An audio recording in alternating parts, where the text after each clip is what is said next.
بەناوی خوای بەخشندە و میهرەبان سڵاو و ڕەحمەتی خوای گەورەتان لێبێ خۆشەویستان لە بەرنامەی بەرەو بەغداد لەگەڵتان دەبم. ڕاستگۆیی ئەوە پەیامی خوای گەورەیە، بگرە لەوەش زیاتر دەبێت لەگەڵ ڕاستگۆیان دابین. دوایین پەیامبەر بەر لەوەی پەیامەکەشی بۆ بێت بە ڕاستگۆی ئەمین ناسرا بوو، بۆیە دەبێت ئومەتی ئیسلام مسلمانان بەگشتی نەک ڕاستگۆ بن، لەگەڵ ڕاستگۆیان دابن. کۆمەڵی ئیسلامی پێشوو کۆمەڵی دادگەری ئێستا هەوراز و نشێوی زۆری بڕیوە تا گەیشتۆتە ئەو کەنارەی ئەگەر ناوی لێ بنێم کەناری ئارامی. لە هەورازەکاندا بە حیکمەت و دانایی مامەڵەی کرد، لە نشێویەکاندا ئارامی گرت تا گەیشتە ئێرە. ئێستا لە نێو هەڵمەتی هەڵبژاردنەکانین بۆ خولی شەشەمی ئەنجومەنی نوێنەرانی عێراق. ئەم پرۆژە ئیسلامیە هەڵبژاردن بە بەشێکی بچووک دەبینێ لە پرۆژەی سیاسی و کار و چاڵاکی مەدەنی. پرۆژەکەی ئێمە گەورەترە، پرۆژەکەی ئێمە بەنێو کۆمەڵگادا بڵاو بۆتەوە، لە کاری خێرخوازی لەوە گەورەتر لە پەروەردەکردنی نەوەکانی داهاتوو. خەمی ئەم وڵاتە خەمی سەرەکی ئێمەیە. کورسی و دەسەڵات و پەرلەمان بەشێکی بچووکین کە لە ئێستادا پێی دەگوترێت دنیای دیموکراسی. ئیسلام پرۆژە گەورەکەیە، وێنە گەورەکەیە کە ئێمە وێنای دەکەین. بەرەو بەغداد ئەمڕۆ لە ئیدارەی سربەخۆی سۆرانە کە قەزای سۆران، چۆمان، ڕەواندز، مێرگەسوور لەخۆ دەگرێت. ئەم قەزا فراوانە بچووک کراوەتەوە لەوەی کە تەنها یەک ڕنگ ئاڕاستەی دەکات. لە ئەساسدا لە بنەڕەتدا ئێرە یەک ڕنگ نییە، یەک ئایدیا و ئایدۆلۆژیای تێدا نییە، بەڵکو بگرە ئایدیای ئیسلامی، بیر و باوەڕی ئیسلامی زۆر فراوانە لە نێو ئەم کۆمەلگای ئێرەدا.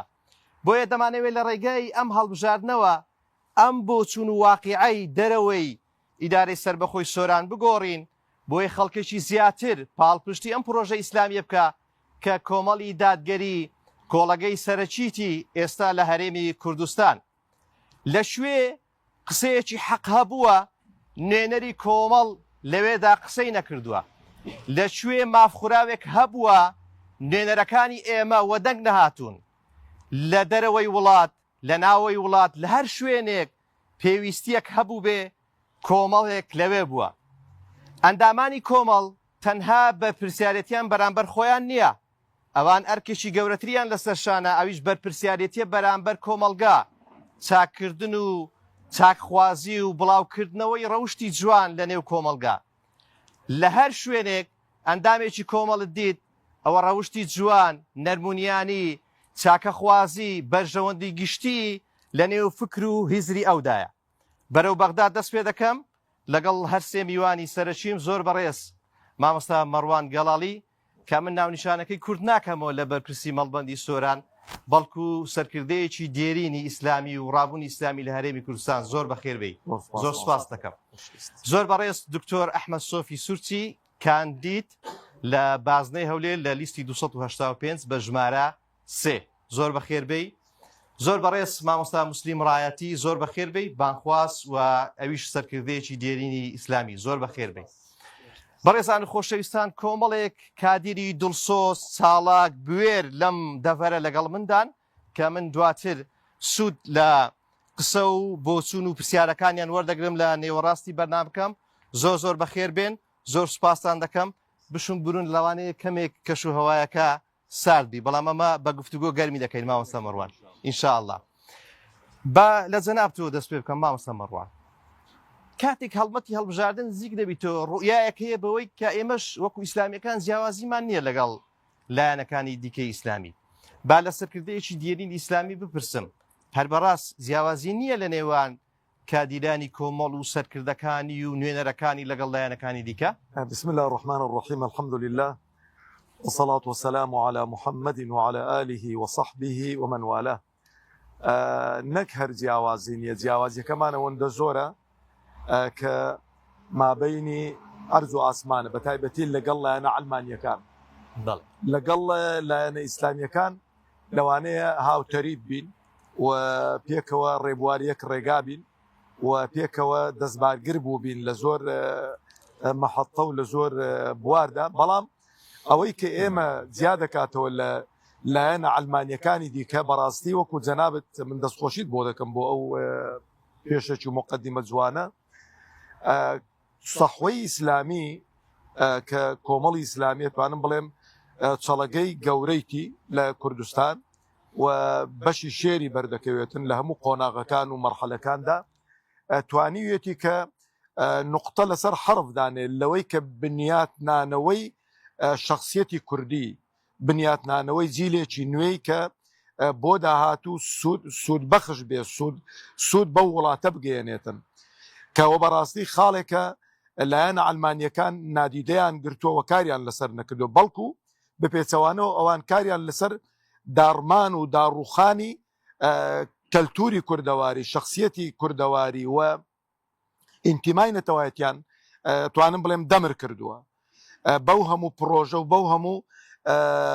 وەکو بڵێ دەست لە پشدانەی دەرەوە کە وڵاتەکەیان وێران کردووە ئەوەی کە ئێمە شانازی پێوە دەکەین وەکو جەنابەت ئیشارەت پێکرد کاری ئێمە زۆر گەورەترە لە کاری پەرلەمانتاری و چوونە پەرلەمان و چوونە وەزارەتەوە بەشێکێتی لە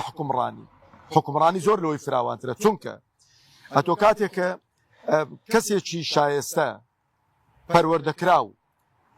لە پەرلەمان دادنەی پرۆژە یاسایەکت بۆ پێشکەش ناکاتن کە لەگەڵ دین و ئەخلاق و ڕەوشی کۆمەڵگەکەت تێک بگیرێت کاتێک کە وەزیرێک دەکەی وەزیر ئەو وەزیرە تەماشەی گیرفانی خۆی ناکە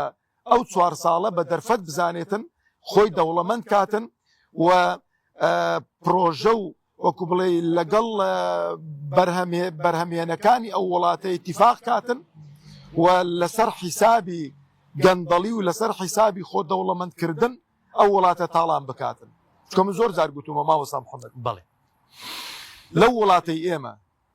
نەوەزیرێک بە پارەی وەزیری دەوڵەمەند دەبێ نە پەرلەمانتارێک بە پارەی پەرلەمانتاری دەوڵەمەند دەبێتن یعنی هەر پەرلەمانتارێکت بینی هەر وەزیرێکت بینی مەگەر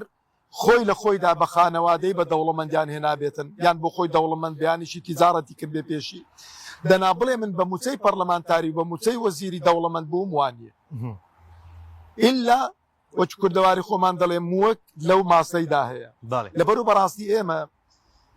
تەماشە دەکەم لەو ڕۆژەی کە سەحوەی ئیسلامی کاروانی ڕابوونی ئیسلامی هاتووتە ئەو وڵاتە ئێمە خێروبەرەکەتی هێناوە بە دەلالەتی ئەوەی کە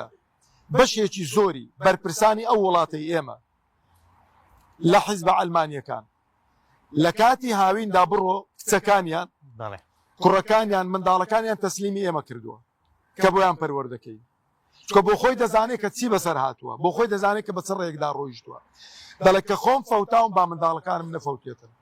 ئەوجا دەزانێتن کەسێک کە پەروەردەی قورئان بێ پەروەردەی مزگەوت بێ پەروەردەی ئەخلاق و ڕەوشی بەرز بێ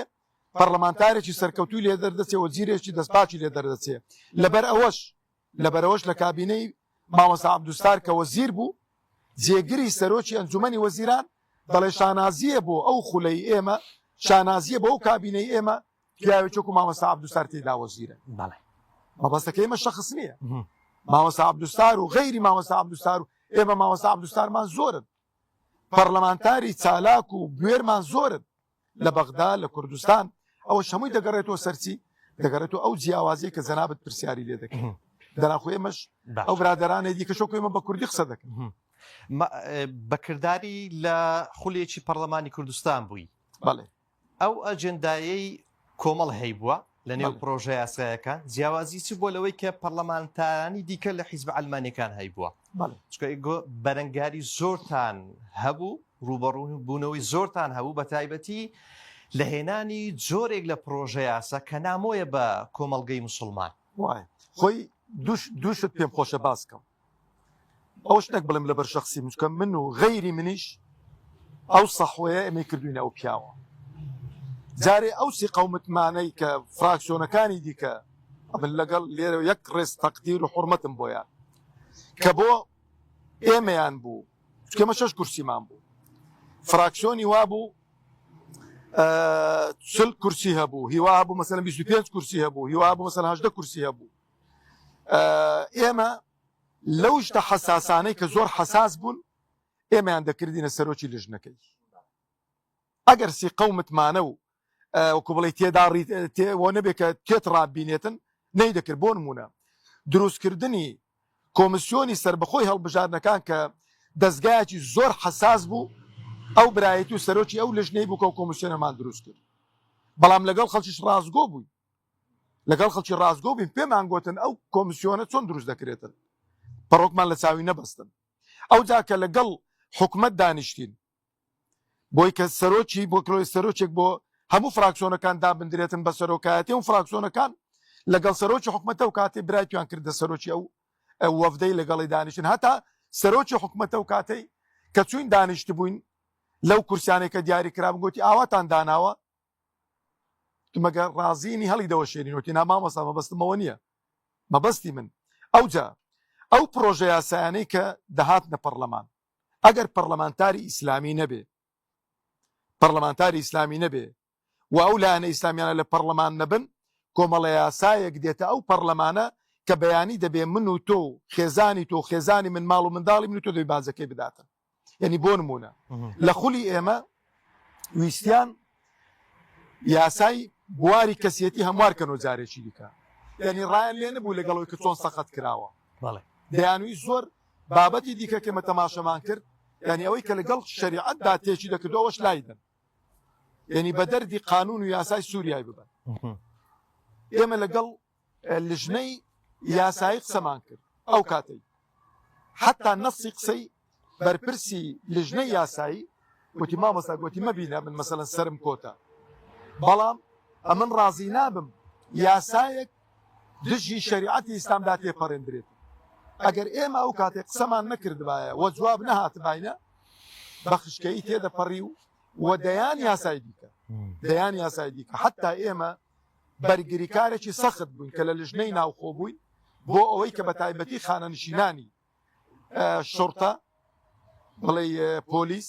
جا بە هەموو سنفەکانیەوە ئاسایش ئەوانە هاوتا بکرێتن وەکۆی پێشمەرگە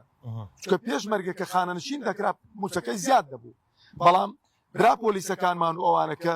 موچەیان مە خانەنشین دەکران موچەکەیان زۆر کەم دەبووە 250 و 300 ئەوانە کاکە ئەوە لەو کاتەی پێویستی بەپارێ لەو کاتەی پێویستی بێ بەڵام بەشێکی زۆری کە ئەو یاسایانەی کە وەکو بڵێ حتا ئێمە پرۆژە یاسایەکمان پێشکەش کرد فلتەرکردنی سایتە سکسیەکان کە لە کوردستاندا بەداخەوە دەڵێم ئەتوانم بڵێم گەورەترین فەوزای ئەخلاقی کە لەو وڵاتەی ئێمە یعنی تازە کۆنتترۆلکردنی ئەتوانم بڵێم ئەستەمە لەو خولەی ئێمە پرۆژە یاسایەکمان پێشکەش کرد و ئەو پرۆژە یاسایە ینی نیسابی قانونی هەموو شتێکی خوێندنەوەشی بۆ کرا خوێندنەوە یەکەم لە لژنەی یاسایی بەڵام ئاخیر نهێنرا هۆڵی پەرلەمان و مناقەشە لەسەر بکرێ ئەو کاتە من لە کەناڵی ڕووداویش چاوپێکەوتنێکی تایبەتم لەسەر ئەو بابەتە کرد و مەترسی ئەو بابەتانم خستە ڕوو بۆ خەڵک حتا کە ڕاپرسێکیان کردبوو لە کەناڵی ڕوودا و لە 170 قسوور خەڵک تەییدی و پرۆژە یاسایی ئێمە دەکرد کە ئەوانەوە بکرێن ئێمە بەڕاستی ماوەستا محەممەدجان ئەوەی کە ئیسلامیەکان کردویانە لەو پەرلەمانە ئەتوانم بڵێم جێی شانازیە پەرلەمانتاری دەستپاک بوون پەرلەمانتاری داوێن پاک بوون پەرلەمانتاری ڕازگۆ بوون لەگەڵ خەڵک پەڕۆکمان لە چاوی خەڵک نەبەستووە جا ئەوجا ئێمە بەڕاستی ئەتوانم بڵێم دائیمەن لەوێن دەریش دائیمەن ئەتوانم بڵێم حەبلی وەسڵ بووین لە نێوان فراکسیۆنەکان نەمانێشتووە بە ئاقاری حزبایەتی و بە ئاقاری ئەوەی دیکەدا بڕواتن بۆ چکە ئێمە نوێنەری خەڵکین خەڵکێک دەنجی بە مندا لەوانەیە کۆمەڵ نەبێ لەوانەیە بزوتنەوە نەبێ لەوانەیە یەکگرتو نەبێ لەوانەیە خەڵکێک بێتن کە خۆی بە ئەلمانی بزانێتن بەڵام کە دەبینی پەرلەمانتارێکی چالاکی پەرلەمانتارێکی بوێری دەنگت پێدەداتن لەبەرە بەڕاستی ئەمڕوو لە خەڵک دەکەم دەڵێم نەک هەر جیاوازی هەیە بەڵکو جیاوازیەکان زۆرن ئەتوانم بڵێم لە سایەی سیستەمی ئەلمانی ئەو وڵاتەی ئێمە خەڵک کوردایەتی لەبەر دڵکەوتووە و خەڵک یعنی کەدا دەندرێ لە شوێنێکی دەیوێ بەو 2-3 ساڵانە دەسەڵاتەکەی خۆی بەکار بێنیتن بۆی خۆی دەوڵەمەند کاتن ئەو کاتەی دەبینی وڵاتەکەی وەران کرد و بە ئاقارێکی دابردو کەم و خەڵک زەرری سوپاس دەکەم دکتۆر ئەحمەد سۆفی سورچی قوربان هاتمەوە ئەو دەڤەرەی و هاتیۆ ئەو دەڤەرەی کە دروستتر بڵێم کە دەسەڵات تەحملی نەکردی لەسەر مینبەر لای دای و دواتریش ڕەنگە بەهۆی ئەو بارودۆخی هەبووە کە نەتوانێت ژیانیش لێرە بکەیت. جا ئەوەی عەرەب هەیە دەرە ئیسئەل المجەڕب ئەوەی کە بەخۆی شتێکی تەجروبە کردێ لەو بپرسە. ئەو زوڵمەی کە لەسەرتوو هەبووە ئێستا شێوازێک جۆرێکە کە ئەگەر بچیە نوێنەرایەتی ئەو خەڵکە چۆن پشتگیری ئەو مەزلومانە دەکەیت کە لە هەرێمی کوردستان بە شێوێکی گشتی و بە تایبەتر لەو دەڤەرەکە هەیە. بەناوی خوای بەخشندەی میهرەبان درود و سڵاو بۆ سەر جانی پاکی پێغەمبەر صلی الله علیه وسلم. زۆر بەخێر بێن دەستان خۆش بی. من لەو دەڤەرە 15 ساڵ لێرە ئیمام و خەتیب بووم، 13 ساڵ خەتیب بووم، 2 ساڵیش هەر یعنی ئیمامەتی مابوو، دوای ئیمامەتێکەشان لێ مەنع کردم. ئێستاش بەرەو هەولێر ڕۆیشتم و هەتا شوێن گەورەتر بێ عەقلی گەورەتر بەڕێوەی دەبن، شوێنی گسکە دائیمەن لەگەڵ ڕێزم عقولی گسکۆکە بەڕێوەی دەبن کە تەحمولیشتی زۆر ناکەن. وەلەناو عەقلە گسکۆکانەش جاری وا هەیە لە طەبەقات لە طەبەقەی خۆیان دەگەڕن کەسێکی بینەوە عەقلی گەوریان دەست ناکەوی جا عەقلێکی گسکۆکە دادەنێن تەعامل لەگەڵ خەڵکەی دەکەن. ئێتر مدیر عامێک بی مدیرێک بی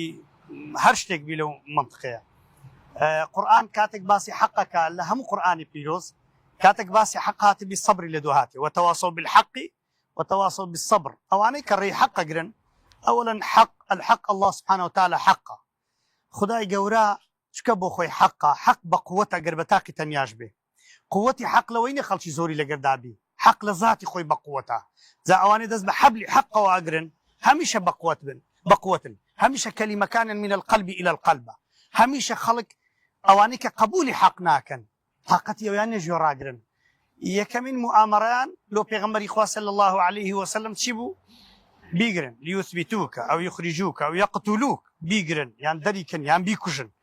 بە هەمان شێوە ئێمە کە تەنانەت مەجالیان نەدام کە خانووی خۆم لە تەنیشت مزگەوتێ بووی بێ ئەوەی تەکلیفم لەسەر خەڵک نیان هێش تەنها یەک ئیمامەتیش بکەم، تەنها نوێژی نیوەڕوانشکە نوێژێکی جاریش نەبوو، حتا بەو لەفظەی دەمگوت کاکە بە خەڵکیش ناڵێم ئیستەوە تەسیل و ڕاست ڕاوەستن بەس لێم گەڕن لە مزگەوتێ بینم گوتیان بە هیچ شێوێکی مەجال نییە. إذن ئەمن قازانجم کرد کە لێ ڕۆیشتم الحەمدولله هەولێرێ بوومە مدرس لە مەدرسەی عەبدوڵای کوڕی عومار، ئێستا مدیری مەدرسەی دارولحەدیث الحەمدولله. مەجالێکی باشترم هەیە بەڵام دەستبەرداری ئەو شوێنەی نابم کە جێم هێشتووە، جێهێشتنێکی موعەقەت. بۆچی؟ چکە دەزانم لێرە خەڵکانێک چەوسێنراونەتەوە، دەزانم طەبەقەیەک هەیە لەو سۆرانە هەموویان پیاوی مسەقەفن، هەموویان پیاوی گەورن، لە سەرۆکاتی زانکۆ ڕانایاڵن سەرۆکی زانکۆ بن، ناڵن جێگری سەرۆکی زانکۆش بن، ناڵن عەمیدی کولی شەریعەیەک بن، کولیەک بن، ناڵن کولی شەریعە بێتە سۆران، ناڵن زۆر شتی گەوریان لەو سۆرانەی منع کردووە و قەدەغیان کردووە. بە ئیزنی خوای گەورە دەبێ ئەو شتانی یەکێکە هەمووی بگۆڕن ئەگەر خوای گەورە پشت و پەنامان بی. پێغەمبەر موسی عەلەیهی السەڵات وەسەلام کاتێک داوای لە خوای گەورە کرد کە خوای گەورە پشتی بگریت کاتێک چوو بۆ لای فیرعون، نەیدەزانی خوای گەورە بەحری بۆ شەق دەکا، رب العالمین بەحری بۆ شەق کرد. ئەگەر مەعیەتی خوای گەورەمان لەگەڵ بی، ئەگەر مەعونەتی خوای گەورەمان بۆ بێ، ئەگەر یەک شەخصیش بین دەتوانین زۆر شت بکەین لەو سۆرانە و لە شوێنی گەورەتر و لە هەولێریش ئینشاءالله تعالی. جەنابی دکتۆر، یعنی شتێک دروست کراوە لە هەندێک ناوچە کە وێنەکەوان نیشان دەدا کە یەک ڕەنگە، یەک ئایدۆیە، یەک ئایدۆلۆژیایە، چ لەو زۆنەبی چ لە زۆنی ئەولاتربی. هەر بە فعلی بەڕاستی کە ئێمە لێرەینە بەکردداری بەو شێوازەیە کە خەڵکی تکێ تێدا نییە جگە لەو ڕنگ و لەو ئایدایە. من لە مقابلاتی کەناڵی تکەش گوتومە هەر کەسێک پێیوا بێ هەر ئەو هەموو شتێک دەزانی، علم هەموو لە لای ئەوە، ثەقافەت هەموو لە لای ئەوانە، یعنی زیرەکی تەنها لە لای ئەوانە و مافی بەڕێوەبردنی خەڵک تەنها ئەوان ئەو مافیان هەیە، ئەوە دەبێت زۆر بەزووی بەخۆی دابچێتەوە. ئەوە ڕەک سیاسەتی فیرعونەکە. فیرعون دەیگوت ما ئوریکم إلا ما ئەرا وما ئەهدیکم إلا سەبیل الرەشاد. دەیگوت ئەوەی ئەم دەڵێن بەس ئەوە ڕاستە، هەمیش ڕێگای ڕاستان پێ پیشان دەدەم، کەچی خەتەرترین و خراپترین و پیسترین ڕێگەی فیرعونی بوو و خراپترین ئینسانیش فیرعون بوو. خوای رب العالمین بۆیە بە فیرعونی گوت فەلیەومە نونەجیکە ببەدەنیکە حتا دنیا دەبێ بەدەن بمتۆ بۆی بۆ ئەوانە ببێتە عیبرەت. ئەوانەی ئەنانین پێیانوابی هەموو شتێک ئەوانن. ئەوان چین؟ مرۆڤێکی ئاساین وەکوانە لەوانە لەناو ئەو مەجلیسە هەبی 100,000 بە قەدرەوی عاقڵتر بی، بەس لەبەرەوەی لە ئالە فیرعون نییە برین وڵات و هیچ نازانی، بەس لە کەسێک نییە کە ئەو سلکەی نەگرتەوە بڵێ وڵات و هیچ نازانی. ئەوە غەڵەتێکی زۆر گەورەیە. مرۆڤ هەتا زووتر متواضع بي خشوع بك يعني ملکەس بی لە بۆ فەقیر و لە بۆ خەڵکی زانا و لە بۆ خەڵکی مستحق و بەدوای عقولی گەورەدا بگەڕێ قازانجی زیاتر دەکە بۆ خۆشی ئیدامەشی یعنی تەمدید ئەدا بەو حرەکەی بەو ئیشەی کە دەیکا یعنی ڕێگاکەی درێژتر دەبێتەوە زۆرتر لەسەر ئەو شوێنێ دەمینەوە کە لە بەردەستێتی. باش سپاس دەکەم مامۆستا مسلیم دووبارە بەخێربێ قوربان. بانگاواز و پەروەردە یەکێکە لەو کۆڵە سەرچیانە یەکێک لەو بەرنامە سەرچیانەیە کە ئیسلامیەکان لە هەرێمی کوردستانە و لە نێویاندا کۆمەڵ کە زۆر برەوی پێدەدا زۆر گرنگی پێدەدا. ئەمە چەندە بۆ کۆمەلگە گرینگە کە حیزبێک لە پاڵ کاری سیاسی بەڵام کارە گەورەکە کە پەروەردە و بانگەوازی کۆمەلگەیە ئەوە برەو پێدەدا. بەناوی خۆی بەخشندی میهرەبان زۆر سپاس بۆم دەرفەتە بەخاتنی ئەوش دەکەم بۆ دەبەری سۆران بەخاتنی وەرە بەرزەکان دەکەم زۆر بەخێر بێن. سەبارەت بە مەسلەی پەروەردە کە فەقەرێکی زۆر گرینگە لە هەموو دام و دەستگایەکدا ئەمە ئەگەر نمونە بەوە بینەوە بینین زاری هەیە بینین حیوانێکی دڕندە ئەگەر خاوەنەکەی بەخێویە کات کاتێک کە دەبینی گەورە ئەبێت ئەبتە دۆست لەگەڵی ئەمە پێ گوتێ پەروەردە یعنی پەروەردەشی ئەوەندە گرینگە تەنانەت ئەگەر لە حیوانی مفتەریش بێتە جێ حیوانەکە پەروەردە ئەبێت و زیانی بۆ خاوەنەکەی نابێت. کەواتە ئەو بزانین پەروەردە شتێکە لە مرۆڤ زیان نابێتەوە شتێکە لە مرۆڤ زیان نابێتەوە و هەر کاتێکیش لە کۆمەڵگە پەروەردە نەما دایانڕنی هیدی ئەو کۆمەڵگەیە بەرەو هەڵدێر ئەڕوات بەرەو دیان سەدان مەشاکل ئەڕوات. کۆمەڵی دادگەری هەر لە سەرەتای دروستبوونی هەر لە شاخی شەوە ڕوتەوەی ئیسلامی و کۆمەڵی ئیسلامی و کۆمەڵی دادگەری و هەموو حرەکاتی ئیسلامی کۆمەڵگە قەرداری ئەم چینن ئەم توێژەن. یەکێکن لە کارە هەرە گرینگەکانیان بیدووە لە دروستکردنی منهەجێکی پەروەردەی بۆ ئەوەی خێزان لەسەر سکەیەکی وا بڕوات کە تەندروست بێت بە کەڵک بێ بە سوود بێتن.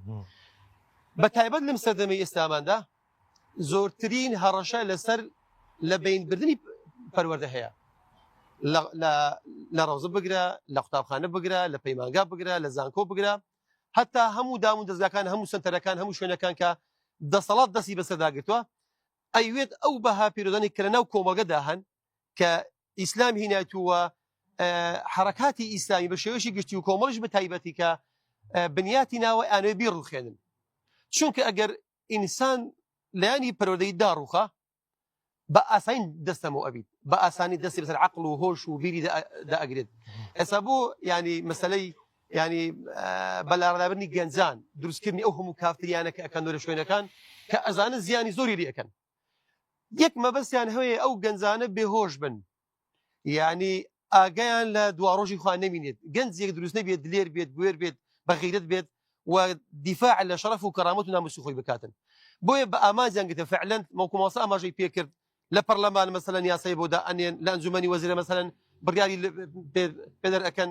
دەیان مەسەلەن سنتەری بۆ دابین ئەکەن کە ئەو پرۆژانێک کە ئەسن دەعمیان بکەن بەرەو پێشان بەرن تەنانەت بۆچیە بۆ داڕوخاندنی ئەخلاقی کۆمەڵگەیە کۆمەڵ لەو بوارە شەو نخۆنی زۆری کردیە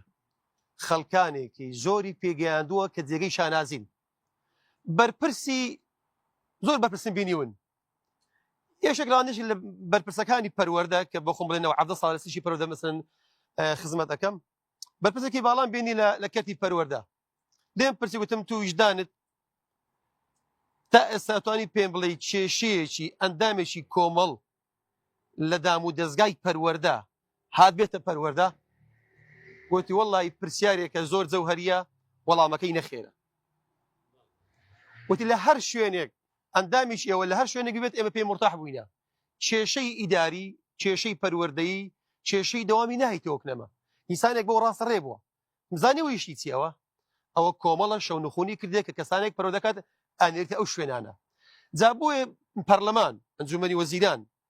ئەنجومەنی دادوەری لە هەر شوێنێک پێویستە شوێنە کەسی باشی لێبیت کەسی موسڵمان کەسی دەستپاک کەسی بەویژدان کەسی دادوەر ڕازگۆ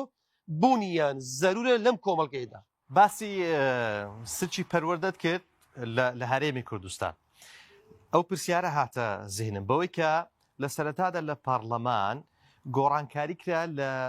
نەک لە پەرلەمان گۆڕانکاری کرا لە منهەجەی کە پەروەردەی ئیسلامیە لە نێو پرۆگرامی خوێندن بە گۆڕانکاری دواتر ڕوبەڕووی ئەو بەرەنگاریە بوونەوە کە لایەنە ئیسلامیەکان لە نێو پەرلەمان داکۆچیان لەوە کرد کە نابێ گۆڕانکاری لەو پرۆگرامی خوێندن بکرێت ئێستا لە غیابی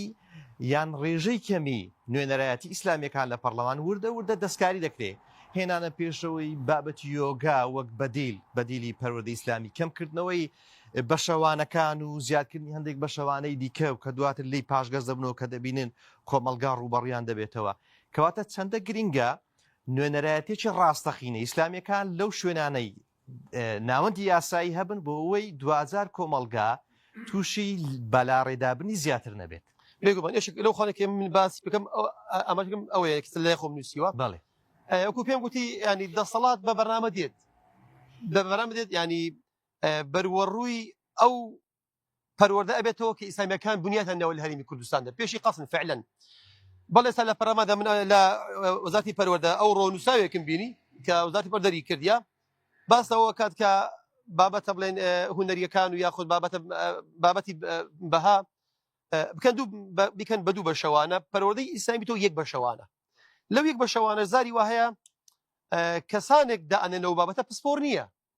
ئەسڵەن ئیشی پەروەردەی ئیسلامی نییە ئەسڵەن کەسێکیان داناوە لە سۆلیداری سۆران مامۆستا هەیە نوێژ ناکات دەرسی ئاینی ئەڵێتەوە بە ئامانسەوە دائەنێن و نەبی نزانن بۆ ئەوەی ئەو ئینسانە کە لە بوارێک پسپۆر نییە جیلێک پەردەکاتن کە سەقەت دەرسێتن یان کەمکردنەوەی خودی منهەزەکە و یاخود ناوەڕۆکی بابەتەکانی منهەزەکەش هەموو جێگەی تێبی نییە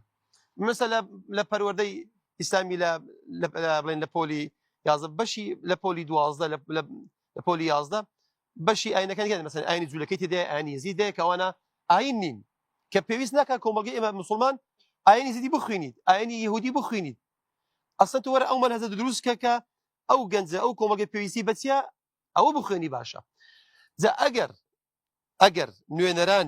نوێنەرانی ینی چاک باش دلێر بوێر مسلمان دەستپاک حەق بێش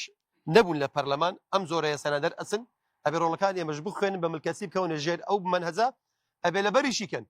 و ئەبێ بشی زانن چونکە سوئای لێدێتەوە ئێستا پار لە ئەسئلەی وزاری لە پۆلی 12 لە ئاین زۆرترین پرسیار لە پەروەردەی ئیسلامی ئاینی یەزیدی هاتبووە کە پێویست ناکە یعنی لۆ کەمینێکی زۆر کەم بە هەبن ئەوانش ئاینی خۆیان بخوێنن بەڵام تۆ ناکرێت ئاینێکی کەمینە زۆر کەم بەسەر زۆرینێکدا فەرزکە ئەبێ بخوێن و لەبەری کاتن ئەوە لانی لە کۆمەڵگەی ئێمەشتەشی زیادە بەڵام وەکو پێم گوتیەوە بە منهەز ئەیکەن بە بەرنامە ئەیکەن و ئەگەر لۆشیان بکرێت لە غیابی مثلا ئیسلامیەکان ئەگەر غیاب دروست بێت لە پەرلەمانە لە ئەنجومەنی وەزیرانە دڵنیام لەوانێ سبەینێ منهەزی خراپتر دابنێ ستەکەم مامۆستا مەڕوان ئێستا لە نێو هەڵبەتی هەڵبژاردنین بە جۆرێک بانگەشەی هەڵبژاردن نەکرێت وەک ئەوە بیکە ئەوانەی کە 30 ساڵە لە هەرێمی کوردستان دەسەڵاتدارن و لە دوای 2003 یاخود بە دروستتر لە دوای 2005 لە بەغدا بەکردداری لە دەسەڵاتن وەگەوەی ئەوان لە دەسەڵات نەبوو بن جۆرێک لە بانگەشە دەکرێت جۆرێک لە سایکۆلۆژیای خەڵک دەوروژێندرێت جۆرێک قسە بێگوتن دەکرێت کە جێگەی سەرسوڕمان و پرسیارەکەی من ئەوەیە کۆمەڵ بە شێوێکی هێمنانەتر بە شێوێکی دروستتر ڕاستیانەتر بانگەشەی هەڵبژاردن دەکا ئایا نازانین بەو شێوەیە بانگەشە بکەین یاخود ئەوە لە ئاینی ئیسلامدا قەدەغێ لە لایمە هەر سنوورە کە نایبەزێنین و ناڕاستی لەگە خەڵک ناڵی ئەگەر دنیا لە فکرم چوو پرسیارەکە لەم دووبارەکەەوە پێم خۆشە دوو هەڵوەستەیەکی بکەم لەسەر و پرسیارانی ڕابردوو باشە دەربارەی یەکڕەنجی سۆران ئەم پێم خۆشۆکو مێژوو خەڵک بیزانێتن تەبەن سۆران لە ئێستا و لە ڕابردوشدا یەک ڕەنگ نەبووە قەتش یەک ڕەنگ نابێ یەکلاش نابێتەوە بۆ لایەنیش پێوە نیشاندراوە ڕاست بەڵێ بەڵام لە سەرەتای ڕاپەڕین برادرانی پارتی کەمینەیەکی زۆر کەم بوون لە سۆران لەو دەبەرە کەمینەیەکی زۆر کەم بوون ئەتوانم بڵێم زۆرینەی پێکاتەی سۆران ئەو کاتەی لەگەڵ برادرانی یەکێتی بوون زوتنەوەی ئیسلامیش و جوودێکی باشی هەبوو لێرانە شەڕی ناوخۆ وای کرد کە بە پاڵپشتی هێزی دەرەوە و هێزی ئەو لاولا کە ئەوجا بە نیشتەجێکردنی خەڵکانێکی کە غەیری مەسەلەن خەڵکی باڵەکایەتی ئەوانە بوون لە سۆران وای لێ کردوکەوانیشان بدرێتەوە یەکلا بۆ تۆ بۆ لایەنێکی سیاسی ئەوە خاڵێکە خەڵک لە بەرچاوی بێتن ئەوجا ئەگەر ئازادی هەڵبژاردن هەبێ ئازادی هەڵبژاردن هەبێ ئەلەو سۆرانە بۆ دەردەکەوێتن ئەوانەی کە لاف و گەزافی ئەوەی لێ دەدەن کە سۆران یەکلا بۆ تۆ یەک ڕەنگە وانە حتا لە سۆرانیش لە غەیری سۆرانیش ئێمە بە معلوماتەوە ئاگامان لێ لە بۆ کەرنەڤاڵەکانی خۆیان لە شوێنەکانی دیکە بە پاس خەڵک دێنن پارەیەکی زۆر زەبەلاحسەرف دەکەن بۆی کە ئەوجا هەمان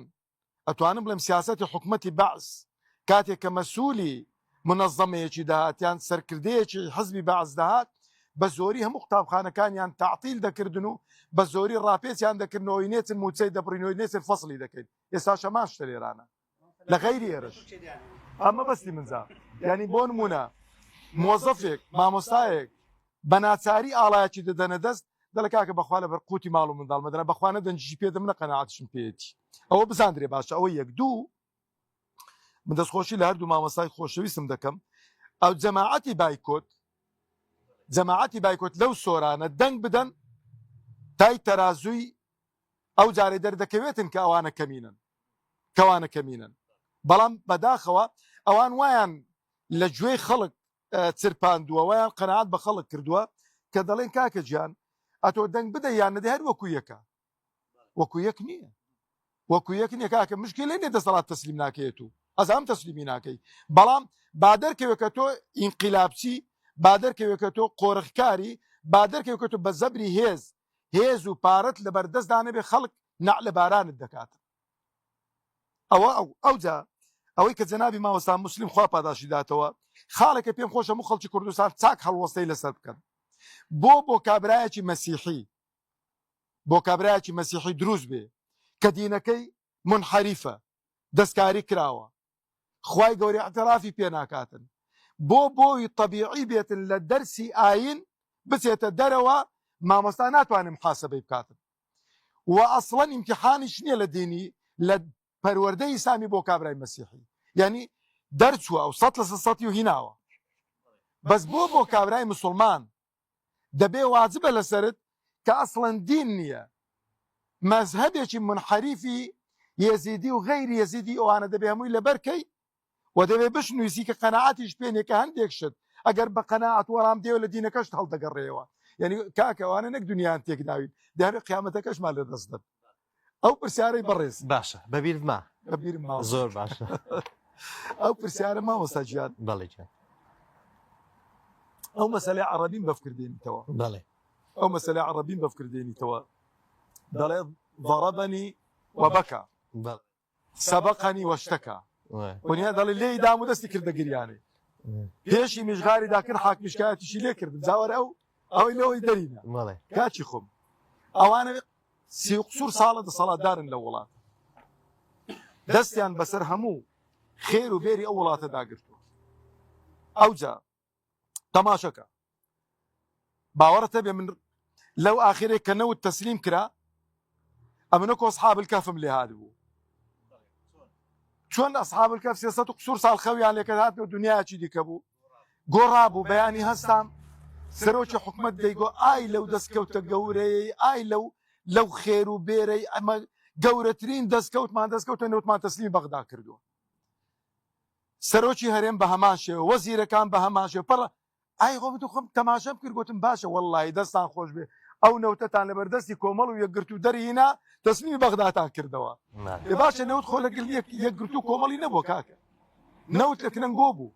باشە هەر ئەو پەرلەمانتارانەی ئێمە کۆمەڵی دادگەری لە بەغدا پەرلەمانتارەکانی دیکە هاواریان دەکردیان گو بابەجیان بکەنە خاتری خوا ئەو نەوتە تەسلیم کەن بۆی موچە خۆران بێتن موچەکە نادەن نەوتەکە ئەوان دەیان برد قۆرغیان دەکرد دابەشیان دەکرد دەیان دزی تەسلیمیان نەدەکرد و دەیانگۆ ئەو کەسەی کە باسی تەسلیمکردنی نەوت بکا بە بەغدا خائینە لەگەڵ ئەو وڵاتە خۆفرۆشە خاک فرۆشە باشە بۆ کە ئەتۆ کردت بووە پاڵەوان بووە نازانم چی بووە فریادڕەسی ئەو وڵاتەی ئەوجا چاوی چاوم ئێمە لە سایە حکومڕانی ئەو چەند ساڵی ئەوانە کردویانە لە بەغدا من ئەو قسانەی کە لێرە دەیکەم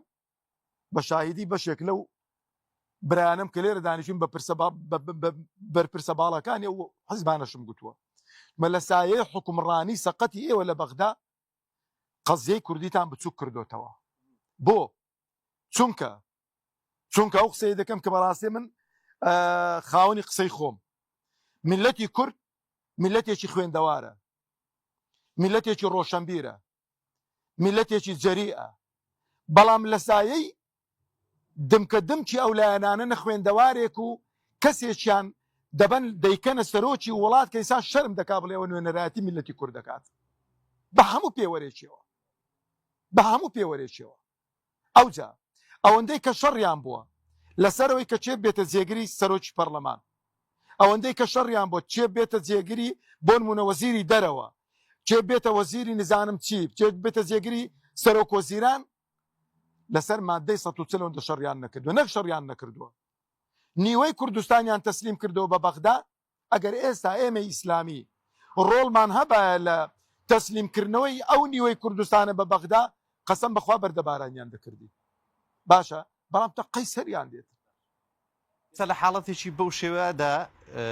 بۆ منە ڕۆژی هەڵبژاردن ڕۆژی دەنگدەرە، ڕۆژی هاوڵاتیە، بەچی شێوەیەک مامەڵە بکە ئەو بارە لارە ڕاست کاتەوە، یعنی خۆ بارودۆخەکە دیارە ئەوەی کە باسی دەکەی ڕوونە. وڵی ماوەسەر جانە من دەڵێم مەسەلەی هەڵبژاردن ینی هەموو ئەتوانم بڵێم ئەو حکامە پێنج ئەو ئەحکامە پێنج وەکو بڵێ پێنجپایی لەسەر ئەوە دەبێتن. چۆن لەسەر بابەتە فقیەکانی دیکە دەڵێ پێنج ئەحکامی لەسەر تەڕەتوب دەکاتن، واجب و سنت و حەرام و مەکروه و جا ئیباحە و هەموو شتێکی. ئەو هەڵبژاردنە شوایە بۆ ئەو کەسانەی کە هەتا ئەو لەحزەی بڕیاریان داوە دەنگ بەو دەسەڵاتانە بدەنەوە، دەنگ بەو ئەحزابی ئەلمانی بدەنەوە و دیسانەکە لەگەڵ ئەو هەموو گەندەڵی و لەگەڵ ئەو هەموو شتێکە لە منوت و چات دەزانن حرامە دەنگ بدات، حرامە دەنگ بدات، خۆی گوناهبار دەکات. دیسانەکە ئەو خەڵکە مسەڵەت دەکاتەوە بۆ چونکە دێتن بە منوت و دەیفرۆشێتەوە، دەڵێ کاکە ئەو خەڵکە منی هەڵبژاردووە، دیارە ئەمنی دەوێم، دیارە بە سیاسەتی من ڕازیە. ئەوجا بەڕاستی ئەو کەسەی کە لە ماڵەوە دانیشتووە دەنگ نادا بە حجەی ئەوەی کەوانە خیانەتکارن، کەوانە مەسەلەن خیانەتیان لەو وڵاتە کردووە، بەڕاستی گوناهبار دەبێتن لەبەرەوەی بە دەنجیوی لەوانەیە گۆڕانکاریێکی گەورە دروست بێتن، بە دەنجیوی لەوانەیە ئەو لاف و گەزافی بەلای کەمی زۆرینەی لێ دەسەندرێتەوە. ئەوجا بۆ خەڵکێک کە دەزانێ بێتە مەیدان دەنگ بە خەڵکێکی داوێن پاک و دەست پاک و ئەوە بداتن، بەڕاستی ئەتوانم بڵێم دێتە بابی واجب کە بێتن مناسەرەی خەڵکی حەق بکات. جا ئەو جارەی ئەو شوبهەیە کە بڵاو دەکرێتەوە مامۆستا محەممەد وەڵا کاکە هەر لەو ئەوەندە دروستە کە بزانن حیزبی ئیسلامیەکان بچن لە پەرلەمانی تطبیقی شریعەتی خوا دەکەن، هەنجین دروستە بچی دەنجام پێ بدەیت، بەڵام کە تطبیقی شریعەتی خوا نەکرانە ئەتۆ لەکوێ دانیشتووی عەزیزەکەی خۆم؟ ئەتۆ لە ژێر سایە دەوڵەتێکی کوفر دانیشتووی، لە ئەوروپا لاقت لێ درێژ کردووە، هەمووی حکم بە کوفر دەکا، بەرنامەی ئیسلامی لا ڕەفزە، ئەتۆ بۆ ڕێ بە خۆت دەدەی لێوێندەرێ. ئەوجا یەکشت زۆر گرنگە مامۆستا گیان لە هەموو وڵاتە ئیسلامیەکانی خۆمان تطبیقی شریعەتی خوا ناکرێتن، بەڵام هەموو عولەمای معتەبەر لەسەرەوەی متتەفیقن دەڵێن پێویستە واجبە لەسەر موسڵمانان لە هەڵبژاردن بەشدار بن بۆ دووشتان، چکە مەناڵی شریعەت بۆ ئەو دووشتانەیە. یەکەم کەمکردنەوەی خراپەکان وەکو باسمان کرد لە پەرلەمان، لە وەزارەتەکان، لە شوێنەکانی دیکە. دوو زیادکردنی چاکەکان. ئەوش بەچێ دەکرێت؟ بە خەڵکێکی پاک دەکرێت، بە خەڵکێکی باش دەکرێت. ئەو جا من یەک خاڵی دیکە کە پێم خۆشی شاڕی پێ بکەم مامۆستا محەممەد، وەڵڵاهی زۆر ئەگە و خەڵکە تا ئێستا تێنەگەیشت بێتن قەنەعەتمان قەت تێناگات. کاکە با تۆزی ئاسی سەقافەتی خۆمان بەرزکەین و مامۆستا محەممەد ئەو خەڵکەوە دانیشتوە لێرانە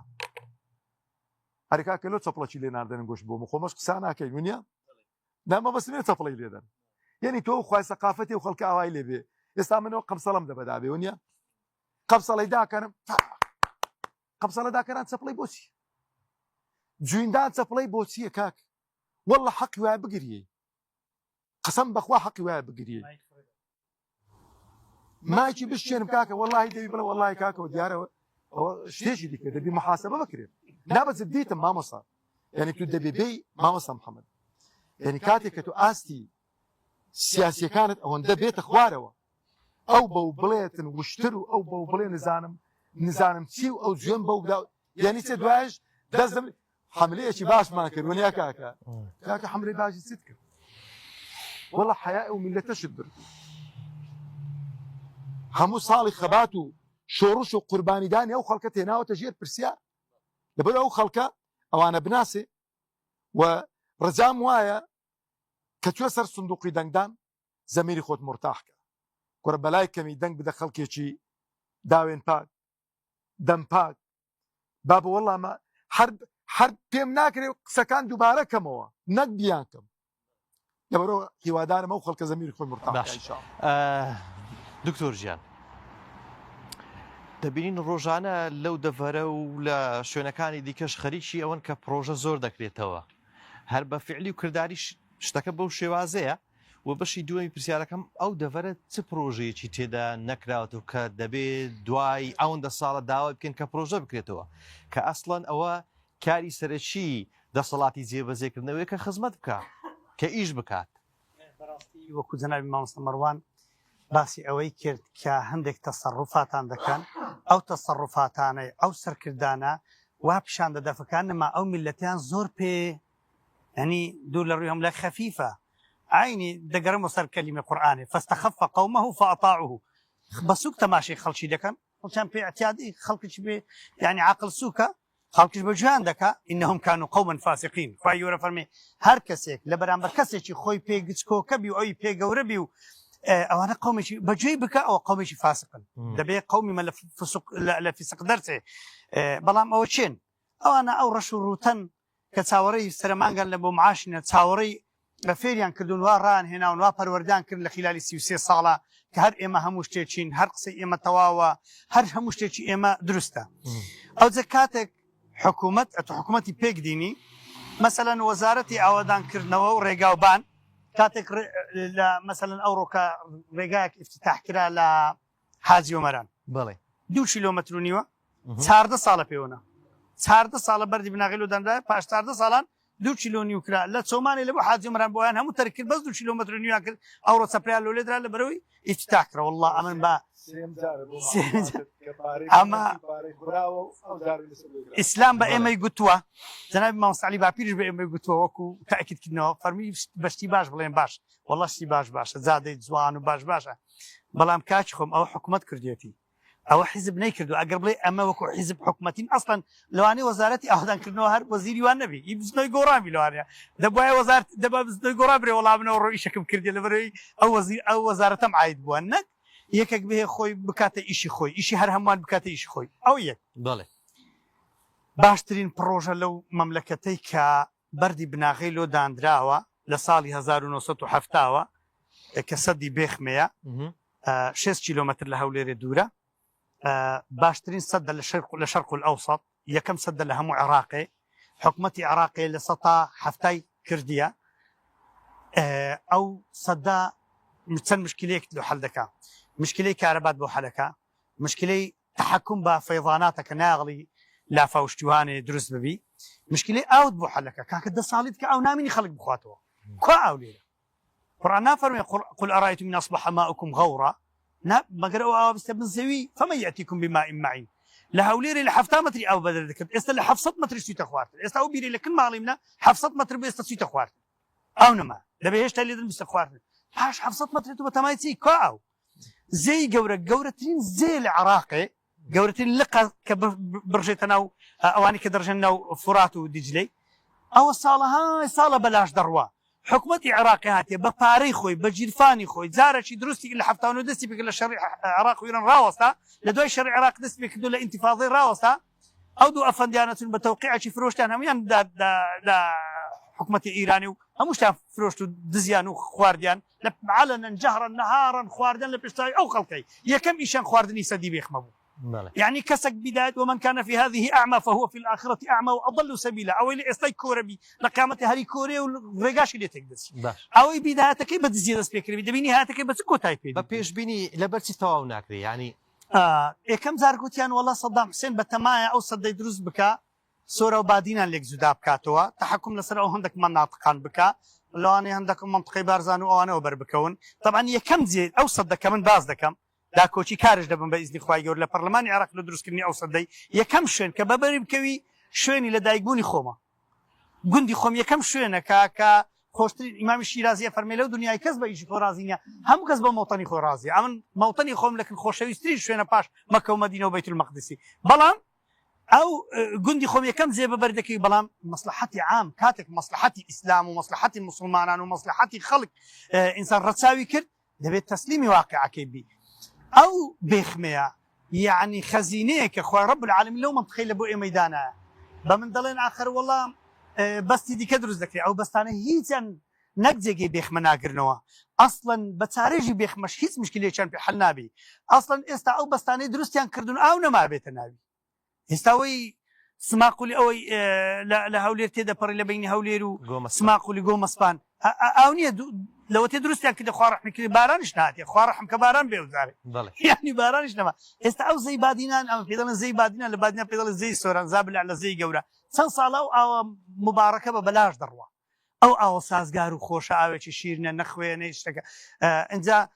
بێجگە لەوەش زۆر مەشاکلی دیکە لەو منطقانە هەیە ئەو خەڵک دەیبینی بە چای خۆی بەڵام کەس دەنجێ ناکە دەنگ نەکردنی ئەو خەڵکەش لەبەر چەند شتەکانە یەک خەڵک نایە وەزعکە بشکڵەشی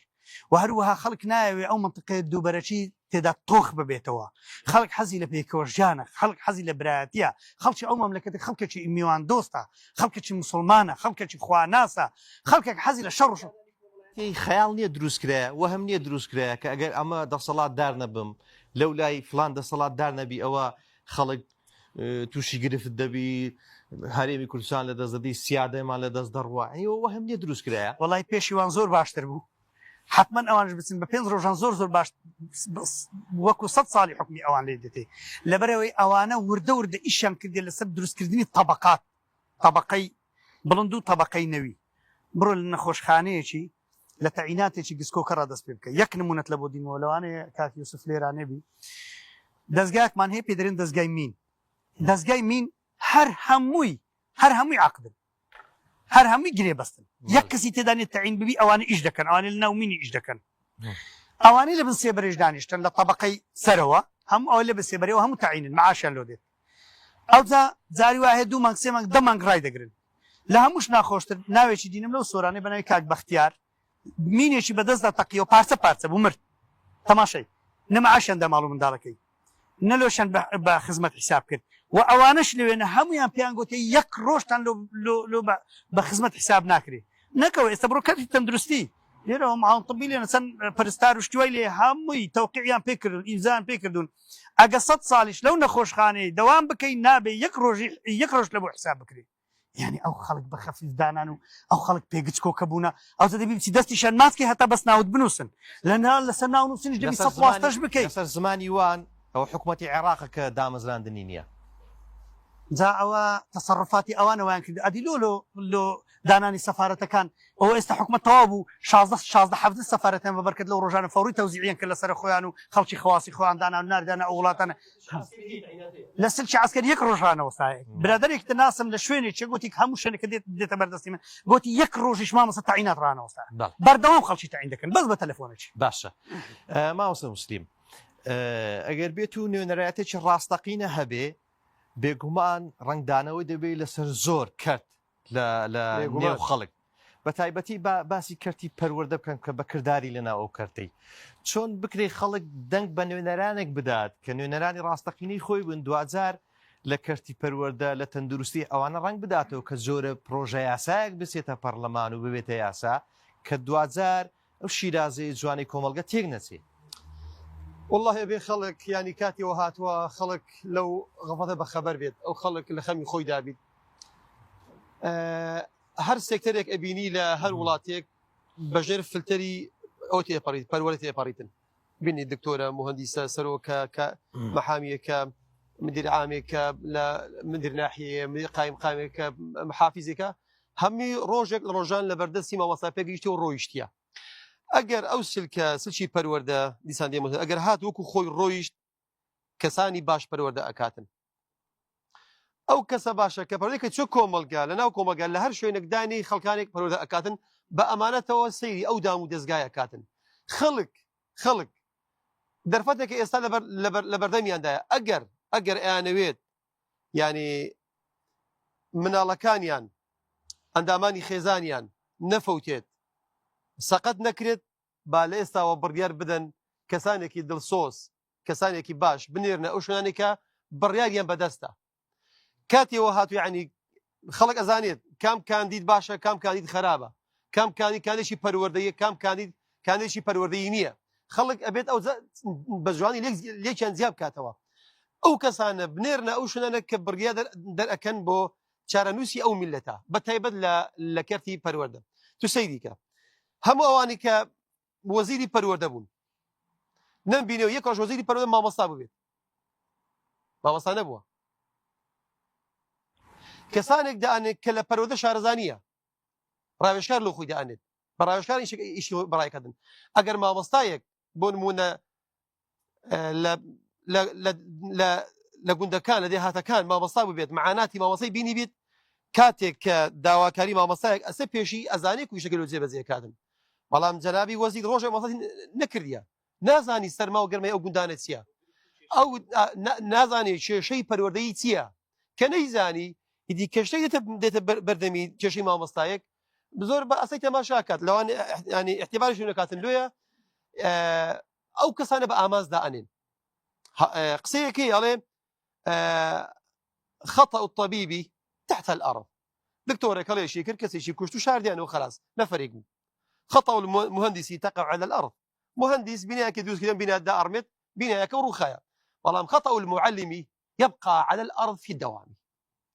أول شيء فعلا بأمانز قلتي إستا كاني كساني كان لا أو كسيكتيري برودية ذا قطاب خانه وغيري قطاب خانش فعلا كسانك دان راون بأمان جيراون هلا بري بركي را بقرا حتى وكسي كبرودية كاتن كسانك والله لا آسي بيويسنين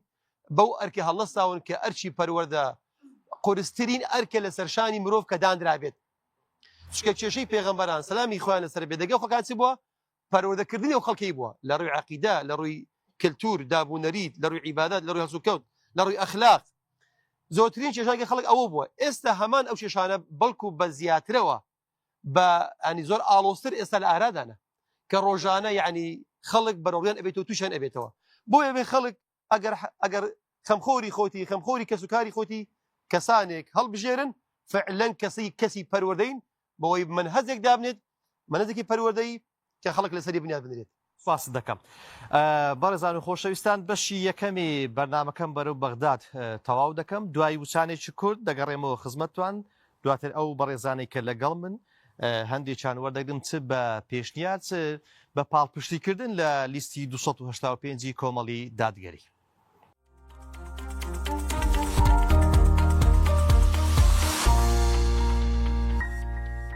دووبارە سڵاوتان لەبێ خۆشەویستان بەشی دووەمی بەرنامەکەم بەرەو بەغداد تەواو دەکەم و وەک بەڵێنم دابوو بەشێک لەو بەڕێزانەی کە ئەندام و لایەنگر و دڵسۆزن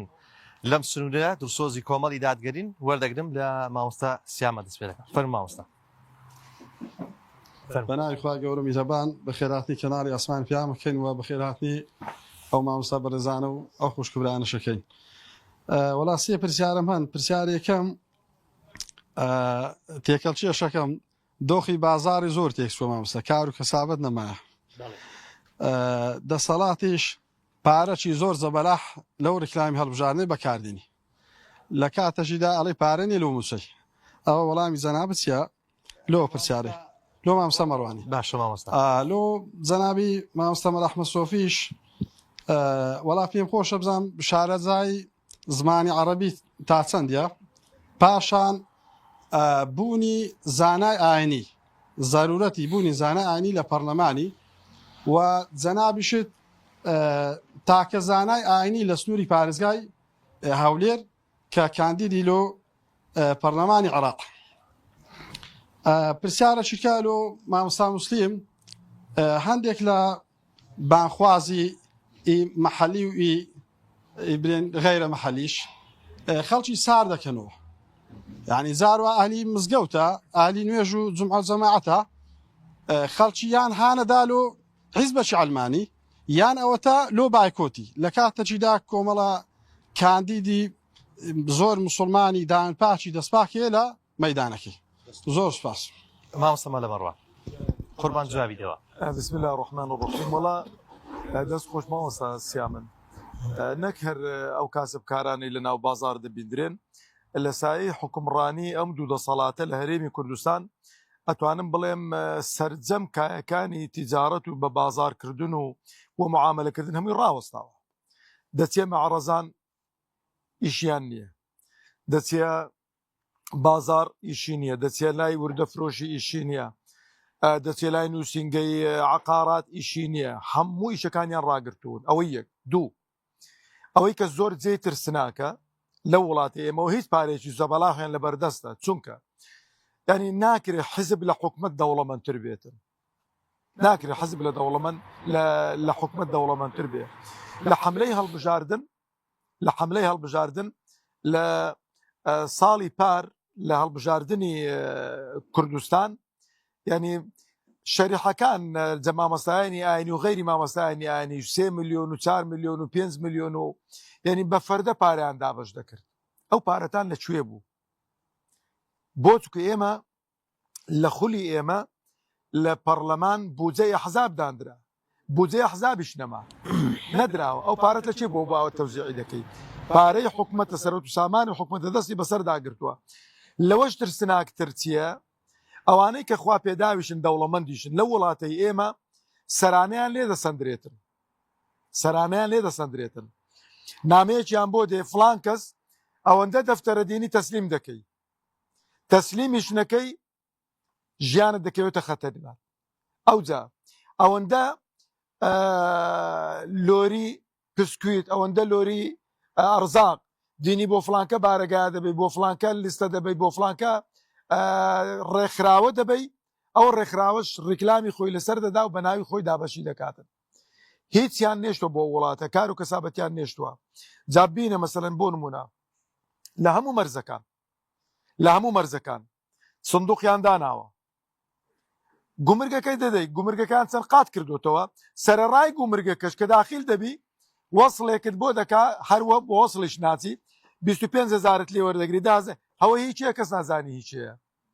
هی فڵانکە منداڵەیە، هی فڵانکە کوڕی فڵانکە بەرپرسەیە. وەڵحاصل ئەو وڵاتیان وا لێ کردووە بەتەمانین زۆر تەیدا بمێننەوە، لەبەر هەندێش پەلەیانە هەرچی سەرۆت و سامان و داهاتە کۆیکەنەوە، بەڵام لێشی ناخۆن قەناعەت. مامۆستای سوورچی مامۆستا سیامە دەبزانم سەرپەرشتیارەوە نیە، سەرپەرشایی پەروەردەیە،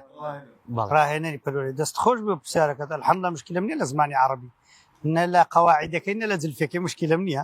سەبارەت پرسیاری دومی بەشێک لەوانەی کە لە خولی پێشتریشە بوون، لە خولەکانی دیکەش ڕەنگە گرفتی سمانیان هەبی. پرسیارەکەی مامۆستای ڕەنگە لە جێی خۆی بی لەوەی خەڵک دڵنیابی لەوەی کە توانای مامۆستای چەندە. دکتۆر موسەنا گوتی ئەوانەی کە لە سلکی مەلایەتی بوون مشکلی عەرەبیان نەبوو،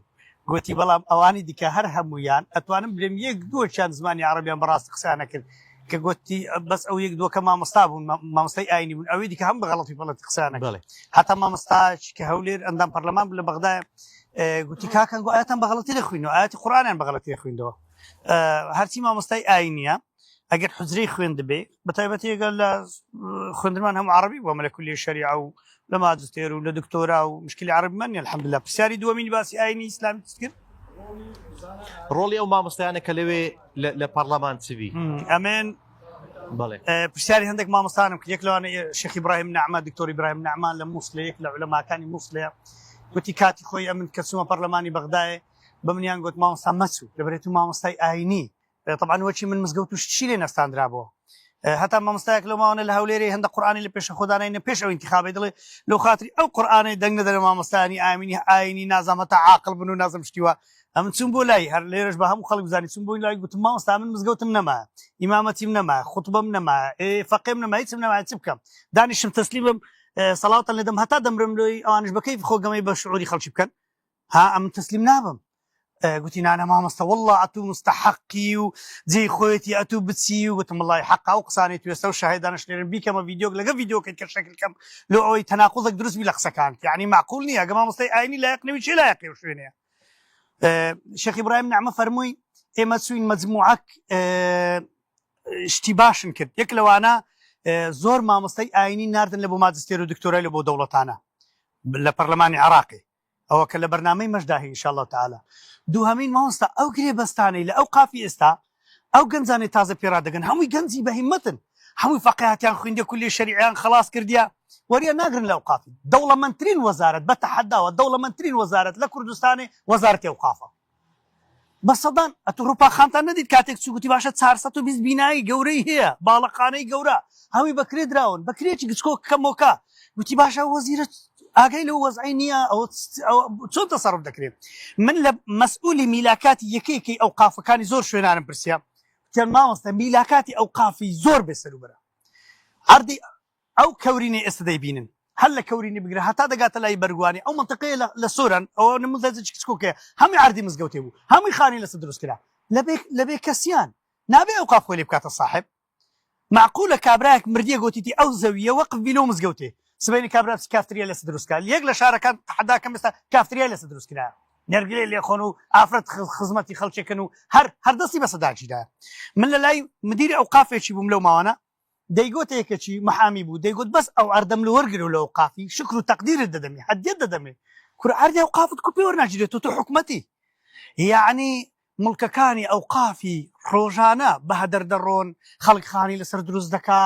یعنی ئەو ئەردانە ئەگەر بە هیچ گوندێک نییە لەناو کوردان پێم وانێ گوندەکەبی زەوی مزگەوتی نەبی ئەو زەویانە بە ئیجار بدەوە ئەو فەقیانە با تەعین بن و ئەوانەی دەبنە مامۆستای ئاینی با تەعین بن و لەسەر حسابی وەزارەتی ئەوقاف پارێکی حەلالیش وەرگرن لۆ پارەی حەرامی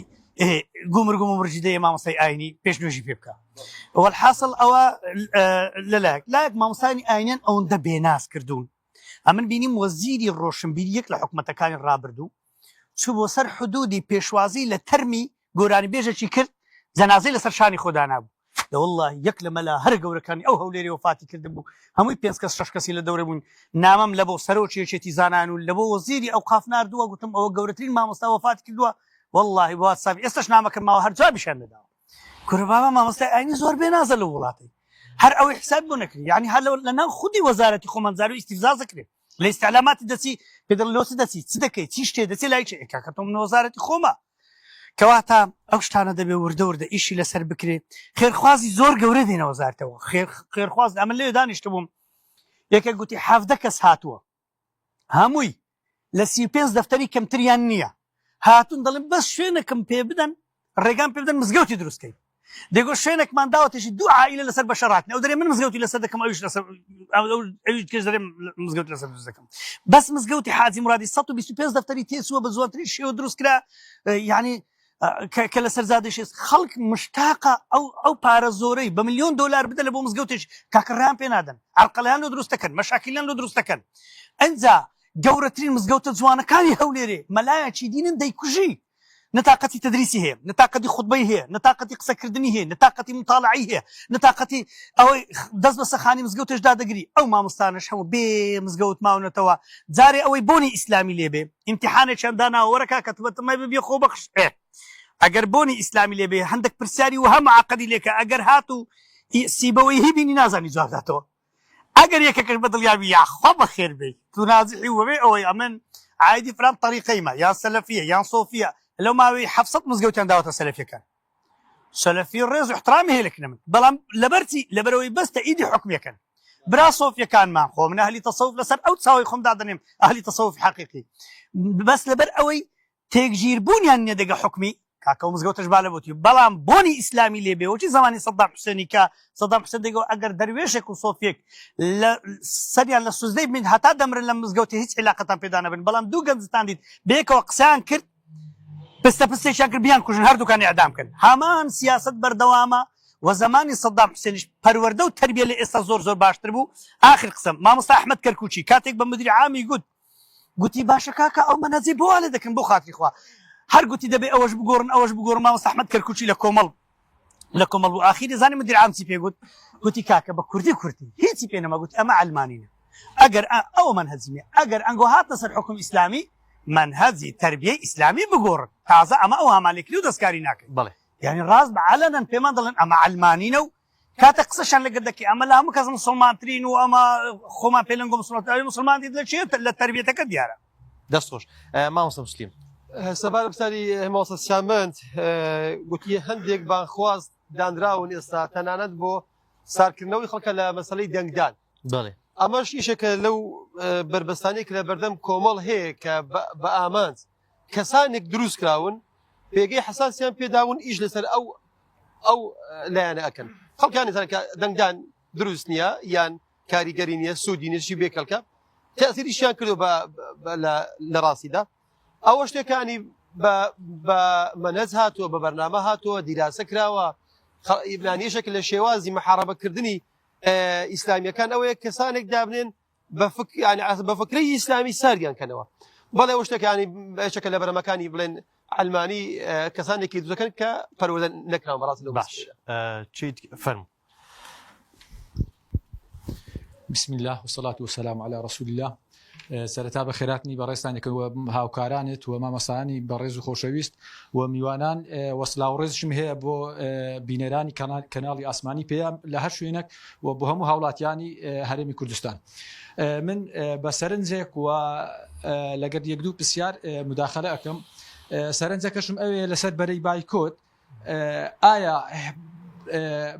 وەکو بەرچاوڕوونیەک بی بۆ بەرەی بایکۆت ئەگەر بێت و 1970 خەڵکی هەرێمی کوردستان بایکۆتی ئەو هەڵبژاردن بکە یاسایەک هەیە کە هەڵبژاردنەکە هەڵبوەشێتەوە بۆیە بەڕێی من بایکۆتکردن هەڵەیەکی زۆر گەورەیە زۆر کوشندەیە چونکە ئەگەر بە 110 هەڵبژاردن تێپەڕی و هەڵبژاردنەکە پسند دەکرێت و مشکلەی دروست ناکە ئەوی بەری بایکۆت بۆیە داوایان لێکم بە هیچ شێوەیەک بیر لە بایکۆتی هەڵبژاردن نەکەنەوە و هەروەها بۆ مامەسا مەڕوان کە بابلین لە ڕۆژی دەنگدان ئایا وەکو پێغمبەری خوا صلی الله علیه وسلم ئەفەرمووی من رأى منكم منكرا فليغيره بيده ئایا ئەوە یەکێک نییە کە دەنگدەران بتوانن لەو ڕۆژەی گۆڕانکاری بەدەستی خۆیان بکەن کە لەبەر دەستی خۆیاندایە و هەروەها پرسیارێکی دیکەم ئەوەیە کە هەندێک کەس کە لەسەر لایەن حزبی ئەلمانی خۆی کاندید کردیە با بڵین براو بوویتەوە لە ناو خەڵکی کەسێکی باشە و هانوێشکەرە ئەو هایە ئایا دەنگدان بەو کەسەی کە بانگەشەی باشەی بۆ ئەکرێت کە لەسەر لیستەکی ئەلمانیا تا چەند ڕێگە پێدراوە و دروستە ئەوە بە مامەسان جواب بدەنەوە و هەروەها شتێکی دیکە ئەدیترێت ئەویش ئەوەیە کە مامۆستای ئاینی بانگەشە بۆ حزبی ئەلمانیەکە بەڕاستیەوە کارە ساتێکی گەورەیە نازانم بە چ فکر و بیرێکەوە ئەو قسانە ئەکات دەست خۆش زۆرترین ئەو بەڕێزانە وەردەگرم پرسیارەکان بروسن دواتر لۆمان کۆ بکەنەوە چیت کە دەیەوێت بەشداری بکە مامۆستا گیان باشە دەیەم بۆ لای توش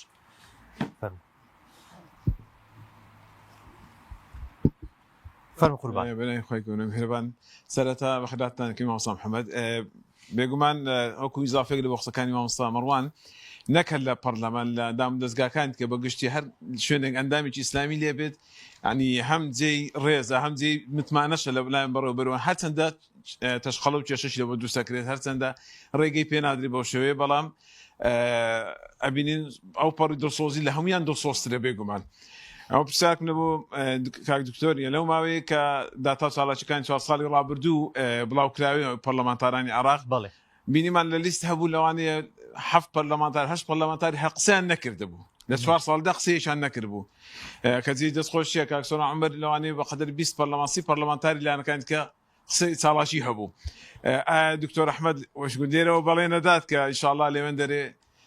ڕێسکەیوان بەردەوام بێت ئینشاءالله کەس پشتیان بخوا گەیشتێوێن دەرێ لەم ڕێسکەیە بەردەوام بێت و وەکو پەرلەمانتاران کێ نەبێکان نەمان نەباید دێنە باران پشت خۆی تێ بکات و سەرنجش پرسیارش دەبەوە مامۆستا مسلیم کە منیش وەکو لە سەرچی پەروەردەمە بەڵام ئەبینێت جەنابیانەوە هیچ لەیەشێتی مامۆستایانیشە بەرپرسی لقی سۆرانە جیاوازە ئینتیمای حزبی و لەوانەیە هەر سەرنجێکی بی لە بۆ ئەوەی کە جەنابەت کەوتت یەک ڕەنگ ئەبیندرێ بەڵێ هەندێک هۆکار هەیە بۆ نمونە لەوانەی لە شوێنێکی گوندی دوورە دەست خەڵکی وێ دانەندرێن لەبەرەوەی لەلایەنی خۆیان وەکو گرێبەستیش وەکو مامۆستای گرێبەست مامۆستا سەرنجیان چییە لەسەر لەو بارەی کە ئەو جیاوازی و تەشکیلکرێت لە شوێنێکی تر لە قەزایەکی تر ئەنێرنە و گوندی ئەینێرنە و ناحیەی فی سەبیلی ئەوەی کەوا لەبەرەوەی ئەندامی خۆیانە بەڵام کەسانی تر کە مستحقن لەوانەیە لە 2015 و 16 و 17 تەخەڕوجیان کردە دەرچووی کۆلیژن قوتابخانەکەش پێویستی پێە بەڵام بە ئاشکرا پێڵی دادنانین لەبەرەوەی لایەن ئینتیمای سیاسی دەستان خۆشی دووبارە بەخێر بن مامۆستا وەردەگرن دوای مامۆستای خوشکان یەکێکەبی بەشداربی سوپاسی دەکەم بتوانم ئافرەتیش بەناوی خۆی بەخشندە و میهرەبان دەستخۆشی لە ئێوەی بڕاز دەکەم لە کەنالی ئاسمانی فیام بە خێراتنێکی میوانە بە ڕێزەکان دەکەم بەڵام شەر سەبارەت بە هەڵبژاردن مامۆستا مەڕوان ئاماژەی بە نوێنەرەکانی کۆمەڵ کرد بە خزمەتکردن بەڵکو بەشێکی کەمی باس کرد نوێنەرانی کۆمەڵ کە چەند کاریگەریان هەبووە خزمەتێکیان کردیا بەشێکی کەم بۆ ینی لەبەوەی دیارە کۆمەڵ زەروریەتە ینی زەرورە کۆمەڵ هەبی زەرورە کە خەڵک بەعام پشگیری کۆمەڵی دادگەری بکە لەبەوەی لە کۆمەڵ لەو کاتەی زیاتر توانی خزمەت بکە کە خەڵک زیاتر پشگیری بکە خەڵک کە داوای زیاتر خزمەتی شەکە لە ئێمە زیاتر دیاربین ئیش بکەین بە زۆرینەی پشگیری خەڵک ئەتوانی کۆمەڵ زیاتر ئیش بکە کەنجێش کۆمەڵ زیاتر خەڵک پشگیری کرد ئەو کاتەی زیاتر ئەتوانی خزمەت بکە داوا لە خەڵکی ئەکەن بەعام زیاتر هاوکاربی لە دەنگدان لە پژگیری کۆمەڵ پرسیارەی شەرچەندە هەندێک ئاماژەی پێکرا بەس زیاتر عەزمی ئاراستەی مامۆستا مەڕوان بکەم پرسیارەکە زۆر خەڵکەیە کە بە ناوی بانکخوازە بە ناوی هەر گروپ و تەوژم و کەسێکی دینیە ینی ئاماژ هەندێک پێکرا بەس زیاتر عەزمی مامۆستا مەڕوان شڕوم بکاتەوە زۆر هەوڵەدەن ینی خەڵک ساردکەنەوە لە دەنگدان ینی بە ناوی دەنگدان دروست نییە حرامە ینی زۆر هەوڵ ئەدرێ ئایا چێژ بە قسەی ئەوانەکە هەر خەڵکە دیندارەکە هەر گەنجە مسلمانەکە بە قسەیانەکە ئەیان پێم وایە ینی ئەوانە ڕاستەخۆ خزمەتکاری دەسەڵاتەکی زاڵ مستەمکارن ینی خزمەتی ئەڵمانێتەکەن ئەوانە بەس پێم وایە ئەوە مامۆستا مەڕوان پێی ئەوانە ئایا دەستێکن یان ئەوانە بە نەزانی ئەوە ئەەکەن ینی پێم خۆشە مامۆستا مەڕوان ڕوون کاتەوە دەستخۆش بی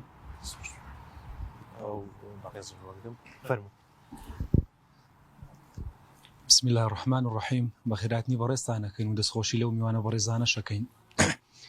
وەڵام من داوا کارێکم لە جەناوی دکتۆر ئەحمەدی هەیە کاتێک کە چووە پەرلەمان ئینشاءڵڵا گەخوای گەورە تەوفیقیدا و دەنگێکی باشی بەدەستینا و بووە جێی متمانێ ئەو خەڵکی و ئینشاءڵڵا ئەژبیتێ چونکە خەڵکی مە خەڵکەکی دڵسۆز و دیندارە خەڵکی دینداریشی خۆشەوێ الحەمدوللا مامۆستاش لەو ئاستەیە کە خەڵک دەنجی پێ بدە داواکارین لێی ئێستا شوێنە گشتیەکان ئەوانەی کە تایبەتن بە خەڵکی عوام یاخود شوێنە حکومیەکان زۆر بەکاردێنرێ لەلایەن دەسەڵاتدارانەوە چ لە قوتابخانەکان بگرە بۆ بانگەشەی سیاسی ئێستا ئێمە لە ناو سلکی پەروەردەی جەنابی مامۆستا موسلیمیش ئاگادارە و ئەو بەڕێزانەشان زۆربەی ئەوانەی لە ناو پەروەردەدا ئیشەکەن کە کاندیدەکان ڕێخۆشکردنی تەواویان بۆ کراوە بۆ ئەوەی کە تەواو بانگەشەی خۆیان لە ناو مەکتەبەکان هەتا زانکۆکان و ئەوانەی کە معنین بە پەروەردەوە داواکارین کە ئەو شوێنانە بەڕاستی جەنابەت ئەوەی کە لە دەستت دێ بکەی بۆ ئەوەی ئەو دەسەڵاتدارانە چیدی نەبنە دەسەڵاتداری ڕەها لە شوێنە حکومیەکان چ لە ناوەندەکانی خوێندن چ لە شوێنە گشتیەکان ئێستا ئێمە بۆ نمونە ڕێکخراوێکمان هەیە ناتوانین هۆڵێکیش هەتا بەکرێش ناماندنێ یعنی بۆ ئەوی کە کار و ساڵاتیش تێدا بکەین ئەو جەنابی مامۆستا مەڕوانیش کە لێرە زۆر جار هەوڵی داوە بۆ ئێمە و بۆ خەڵکی دیکەش کە لە نمونە کۆڕێش تێدا بکەین سیمینارێش تێدا بکەین شوێنێکی گشتیە حکوومەت دروستی کردووە کەچی حزب دەستی بەسەرداگرتەوە لێ ناگەڕێت ئەو کۆڕ و سیمینارانەی کە تایبەتن بە بواری پەروەردەکردن و خێزان و دابوونەری ئەوانە بە شێوەیەکی گشتی قەدەغەن و طبعاً تەواو سانسۆریان لەسەر و لە ئێرە جگە لەو هۆڵانێک کە تایبەتە بە مەڵبەندی سۆران هیچ شوێنێکی دیکە بۆ ئێمە حەڵال نییە بە نسبەتەوان ئەگەر ڕێم بدە یەکتی ڕۆژی کورتیش بۆ ئەجێرمەوە بۆ ئەوی خەڵکەکە زۆر وەڵامیشدا شوانێک ئەویست گردن ئازایی لە کۆمەڵەمەڕێکی بندستی و ئەو وشترانەشی بکات کە ڕۆژانە بەکارێندیم لە سەرمەرجی بوون داوای گردن ئازایی لەکردن هەرێ مەڕەکانی بان کردوتی گاوای گردن ئازایی تا لە یەکەم چونکە ئێوەم بەکاری ناو شیرەکەم بەکارهێناوە و دواتر کاتێک پیربوون دووبارە سرم بڕین و گۆشتەکەشم خواردووە وتی ئەوانیش بەڵێک فراوان لیان وەرگرتووەتان تەواو گردن ئازابێ و چوە لای وشترەکان گوتیان کاکە ئەمش داوای گردن ئازایی و لە یەکەم بارێکی زۆرم لێ بار کردوون و گۆشتەکەشم بەکارهێنان و ڕۆژانەش ئەم دۆشین و شیرەکەشم بەکارهێنا گوتیان وەڵی لەسەر هەموو شتی گردنت ئازاکەین بەس لەسەرەوە گردنت ئازا ناکەین کە بار و قورسایەکە هەموو لەسەرمە بووە حاشا لە ڕووی ئەو مەزلیسە کەچی کەرێک تۆ پێش ئێمە داوە حاشا لە ڕووی جەنابتان بەڕاستی ئێمە یعنی ئاگادارین کە چێ لە پێشمانە بەڵێ دەست خۆشبی هیوادارین کۆمەڵە کەسێک پێشمان بکەون کە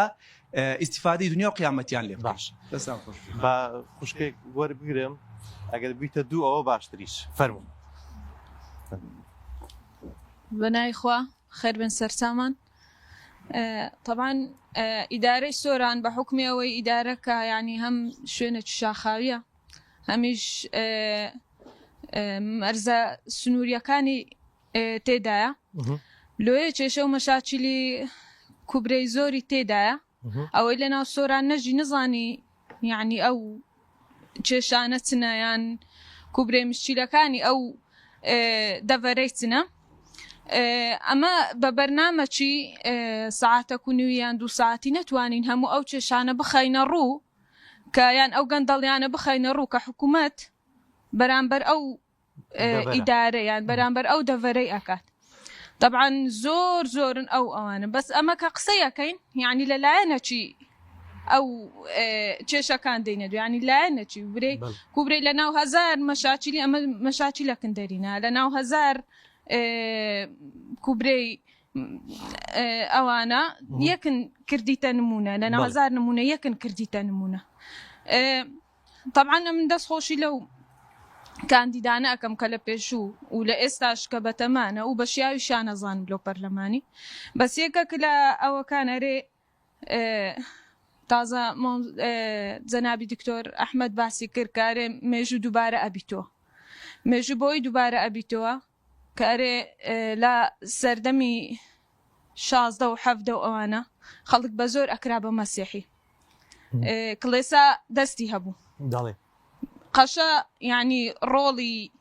دەسەڵات و دەوڵەت و هەمووی ئەجێرە طبعا لێرە ئێستا کوبرەی دوو حیزبی دەسەڵات دێن بە پارە لە زانکۆکان ئەوانێک کە دکتۆری زانکۆنە دێن پارەیان ئەدەنێ لۆ ئەوەی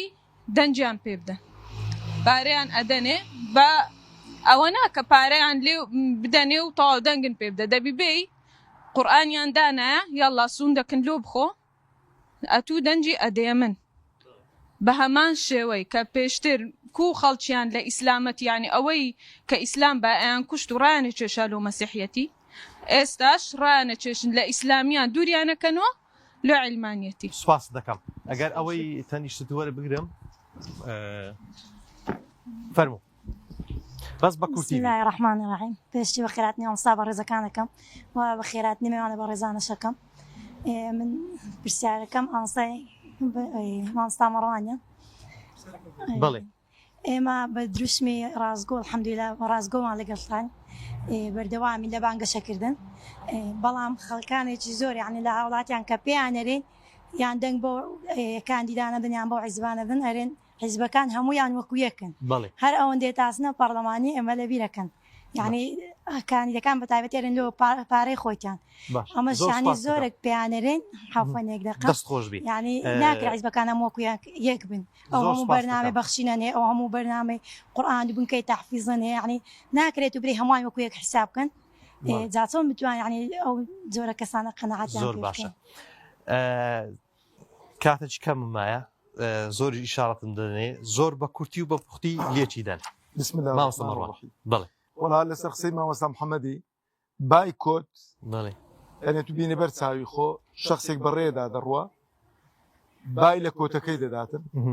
شخصەکەی ڕناگریت ینی پەچی ناخە لەوانێت تۆزێ بیشڵەژێنیتن بەڵام ڕۆژنەکەی بەردەوام دەبێ ئەوانی کە بای کۆت دەکە ناوایە عملیکە وەکو خۆی دەبێتن زۆدەکەیوان بەلاش دەڕوە ئەوە یەکی دووی ئەوەی مامۆستا محەممەد دەڵێ من ڕا منکم منکەڕا بالفعل وایە یعنی کەسێک کە 30 ساڵ منکەری ئەوانەی نەبینی بێ خوا 30 ساڵی دیکەش نابینێت لەبەرە پێویستە بە دەستی خۆی بیگۆڕیتن بەدەست دەتوانێت بیگۆڕیتن بەدەست گۆڕینیش خۆی لێ بچی بە خەنجەرانی لێدەی کاکە دەنجی پێمەدە و ئەگەر زۆریش لە خۆت دەترسی لە خۆت دەترسی ساحەکی بۆ لێ دە 2000 بەچی بەسە دابینە و بۆی کە بڵێ وەڵا کاکە دەنگم بە تۆدا بەڵام بە دەنجی تۆ ئەو زوڵ مستەمەی نەکاتەوە ئەوجا ئەم زۆرم پێسەیرە ئەو خەڵکە ینی باوەڕتە بی مامۆستا محەممەد زاری و ئینسان گریانی بۆ وەزای دێت ئەلمانیەکی دەبینی ئەها لە کاتی بانگدانێ ڕاوەستاوە ێ با بۆی بانگ دەدا ئەمنم ئەمن بانجیادەم ئەمن بانجیادەمە تو ڕێگری لە بانگەکەی منیش بەڵام بۆ چاواشەکردنی خەڵکی وەڵاو لە کاتی بانگدانە ڕاوەسە ئەس بابێ لە ئەسڵی ئەلمانیەکەی شارەزابە ئەسڵی ئەلمانیەکەی بۆی هاتووە بانگت نێڵی نوێژت نێڵی مزگەوتت نێڵی ئەخلاقت نێڵی ڕەوشت نێڵی ئەو جا بۆ چاواشەکردنی توش بۆ چاواشەکردنی منیش وەڵا لە کاتی بانجیها ڕاوەستا فڵان کەس ئەو جا خاڵێکی دیکە کە پرسیارێکە هەندێک کەس بە ناوی دین کاک حاجی محەممەد کە باسی کرد دوو جۆرە کەسن یان دروستکراوی ئەلمانیەکانن بۆی کە لە ڕەوتی ئیسلامی کەم بکەنەوە بەداخەوە دەڵێن یانەوەتە کابرا جاهیل و نەخوێندەوارە چونکە برا عزیزەکەی خۆمم زۆر جاری کەشە قسەم کردووە دامنە هیچ ئیسلامیەک بەشدار نەبوو لە انتخاباتی ئەوەی کە بەشدارە هەمووی خەڵکێکی بێدین و وەکو بڵێ باسی ئەوروپا هەمووی کافرە دوو حزبی کافر بەشدار بوون وەڵڵا مسلمان بۆی نییە بێلایەن بێ لەوێن دەریش دەبێتی هەکو فرەکەی ئەوەنترە دەبێوی هەڵبژێری ئەدی کە مسلمان و خەڵکی دینداروانە دەگەڵدا بوو واجبە لەسرت مناسەڕەی مسلمانەکەی بکەی ئەو جا ئەوەی دیکە و خوشکە بەڕێزەمان ئەوەی کە خوشکەمان باز دەکات نەک سوێندان بەخوا تەلاقیان پێ فرێداون کابرایان بانکرۆتی دەبێت تەلاقان فرەدەی کە دەنگ بەمە دەدەی ئەوەی کە ئەو خوشکەمان خوشی بەڕێزمان خوشکەکەمان بەخوا وەکو یەکنین خوای گەورە دەفەرمێ ئەفەنەجعل المسلمین کالمجرمین ما لەکم کەیفە تەحکومون قەت مسلمان وەکو ئینسانێکی تاوانبار و مجرم نییە جا ئەوەی کە پرۆژەی ئیسلامیەکان نەبینێ خزمەتگوزاری ئیسلامیەکان نەبینێ پەروەردەی ئیسلامیەکان نەبینێ داوێن پاچی ئیسلامیەکان نەبینێ لچی ئێوەی بەڕێز نەبینێ بەخوا چاوە هیچ شتێک نابینێتن ئەبن هەدێکن مونە جیاوازی ماوەسەم مەگەردەنە مازاکە ئێوەی بەڕێز تەماشای خۆتانکەن و تەماشای ئەفرەتەکانی وانیشکەن تەماشای پیاوی ملتەزیم کە و تەماشای پیاوی دیکەشکە ئاسمان و ڕێسمانی فەرقە دەستت خۆش دکتۆر ئەحمەد لۆم بکوشە فەرمووی یەکە لیست هەبوو لە 4 ساڵ قسەیان نەکردووە بەڵێ وڵای ئینسان هەتا نەچێتە ناو مەیدانێکی 329 کەس لە قاعەیەکی دابریشن و بڵێم وەڵا ئەمن خەمتان نەبی ئینشاءالله تەعالا هەموو قاعەکەی دەهژین و ئەو قسانە جارێ جێخۆی ناگری بەڵام بە ئیزنی خوای گەورە کەسێک نینە نەخەومان لێ بکەوی نەخەومان بێ خۆب شێرینەوە نەچینە دەوامێ ئەمن الحەمدلله لە 4 ساری کولی شەریعەکە لە قسمی دراسات خوای گەورەوەی دروست کردبووم وای خەڵکم کە یەکەم بووم یەک ڕۆژ بەبیرم نایە لە یەک محاضەڕەی مامۆستا هاتبی تو چوویتە دەرێ قسەم نەکردی حتا ڕۆژی بەبیرم دێ نەچووم نەزم نەخۆش بوو میشکمە بچ بوو هاتم گوتن کوە ئەجەت بادینەکە گوتە سەید ئەحمەد تولکیڤە بووی گوتەرە تو لە چێ بووی گوتن مامۆستا دابەزیۆسە ئیسلامیە و گوتیان بەحسی مەدحی ئەلمانیای کرد یعنی گوتمەدیان گۆ زمانتان پێوە نەبوو جوابی مامۆستای بدەنەوە لەو معلوماتت ئەو مامۆستای تاریخی ئیسلامی بوو گەردەنیشی ئازابی وەفاتیشی کرد دکتۆرای هەبوو لە تاریخی ئیسلامی دوو جاران دەری کردمە دەرێ لە قاعی گوتی بڕۆ دەرێدەی لەبەر جارش لەسا ئەفغانستان دەری کردم جارش لەسەر نازەم چ بوو الحەمدلله سەتیشم هینا لە دەرسی تاکە دەرز بوو کە 100 لە 100 هینا بوو الحەمدلله ئەمن عادەتم لێ بێدەنگ بووم ئەگەر ئیلا هیچ لێ نەزانم لە مۆزوعاتی نەزانم لە گۆتڕە قسەی تێدا ناکەم قورئانە فەرمی وەلا تەقف ما لەیس لەکە به علم ئەو یەک دووەم شوێنی مامۆستا محەممەد فەرمی شوێنی گشتی بەکاردێت طبعا ئەوانە نازانم یعنی بەکارهێنانی شوێنی گشتی هەتا ئەوانە لەو شوێنەی بن هەتا ئەو دەسەڵاتیان هەبی هەتا خەڵک شوها دەستیان بداتێ ئەو توغیانەی دەکەن شوێنی گشتی بەکاردێنن نەعەدالەتی دەکەن خاوەن پێداویستی تایبەتی قوڕ بەسەر 9,000 دەنێ ئەویشی نادەنێ ئەگە 150 نایدەنێ 15 ساڵان ڕای دەگرن گرێ بەستی ڕدەگرن گەنج دەبێ و ها بێکار بمینینەوە هەتا ئەو باە لەو منطقەی ڕادێ ئەو وەزعی ئەو میلەتەی ئەو هەیە هەتا ئەو خەڵک بژیت بڕۆح بدەمیان لە بۆ دەکات بەڵام ئەگە خەڵک ئێمە هەڵبژار بە ئیزنی خوای دەزانجی دەزانین داخوا شوێنی گشتی لە بۆوان بەکاردیان لە بۆ خەڵکی بەکاردێ چۆن دەبێت ڕێکخراوی قوتابیانەوە بکەن عفو پرسیارشتیان کردبوو ئەو خوشکە گوتی ئیدارەی سۆران شوێنە شاخاویە بەڵێ مەسەلەی نەوت و مەسەلەی مێژ دووبارە دەبیتەوە گوتی سوێندیان پێدەخۆن و نازانم چی پۆلیسێکێ بەستە زمانەی لە دایرێکی دەوامێ دەکا پێیان گوتە ئیلا لە بەس پێم برێ لەبەرچی تو نابیە پارتی لەبەرچە تو نابیە حیزبی لەبەرچە یگوت کاکە خۆ پارتێتی ئیسلامەتی نێت برێ من فەلەمەی لە مەسڵمە کاکە من نابێ ئەی هەر ناکرێ بێ لام دەرێن بێ شێوەی نابێ لارمی یعنی حتا موظفك لە بەلەدی ئیشکە لە سەرجادەی لە هەر جێگای ئیشکە دەبێ ئیلا ئینتیمای لە بۆ ئەو حیزبی بی حتا لە کەرتی تایبەت ئیشکە هەیە دەریان کردو باش مامۆستا مسلیم زۆر بە خێرایی بڵێ تەواو زۆر زۆر سپاس دەکەم داوای لێبوردن لە هەندێک بەڕێز دەکەم کە ویستیان بەشداری پێ بکەن داوای لێبوردن دەکەم کە بەشی بەرنامەکە هەر ئەوەندە بوو سپاس بوو بەشداریتان سپاسێکی تایبەتان دەکەم و سپاس بوو هەرسی میوانی سەرچیم کە لەگەڵم بوون سپاس بۆیە بەڕێز و خۆشەویستان سوپاسی هاوکاران دەکەم تا دیدارێکی دیکە بەخوای گەورەتان دەسپێرم وەسەلام عەلەیکم وەڕەحمەتوڵڵاهی وبەڕەکاتوه